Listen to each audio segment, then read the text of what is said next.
Et ça, c'est à ma connaissance, hein, pour l'instant. Peut-être qu'on découvrira dans les archives, à Moscou, en Chine ou ailleurs, des choses nouvelles, mais pour l'instant, dans l'état de nos connaissances historiques, c'est la seule expérience. Et donc, de ce point de vue-là, elle est très intéressante parce qu'elle montre jusqu'où le projet communiste peut aller, jusqu'où il peut pousser l'expérimentation.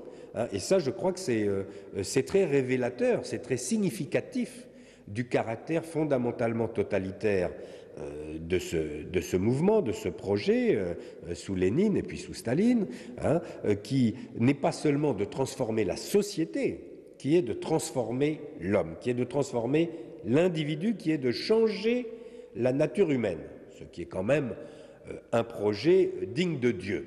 Hein. Et d'ailleurs, les communistes, d'une certaine manière, niaient tout à fait l'existence de Dieu, mais se prenaient eux-mêmes pour des créateurs d'un nouveau monde.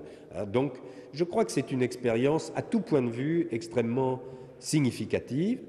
Alors, bien entendu, on peut revenir plus dans le détail. On peut s'interroger, d'ailleurs.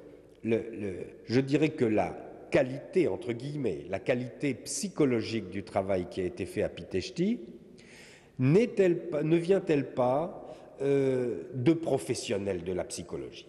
Moi, c'est une question que je me pose depuis longtemps. Nous savons que la psychanalyse est née en partie à Odessa. Nous savons que le frère d'un des grands psychanalystes des années 20, 30, 40, M. Eitingen, était un des chefs du NKVD à Moscou. On peut se demander jusqu'à quel point des psychologues professionnels à un haut niveau de la police politique en URSS, puis éventuellement dans d'autres pays, n'ont pas joué ce rôle d'expérimentateur, hein, de comment est-ce qu'on pouvait changer les hommes et faire une petite expérience dans l'éprouvette, si je puis dire, du laboratoire de Pitești.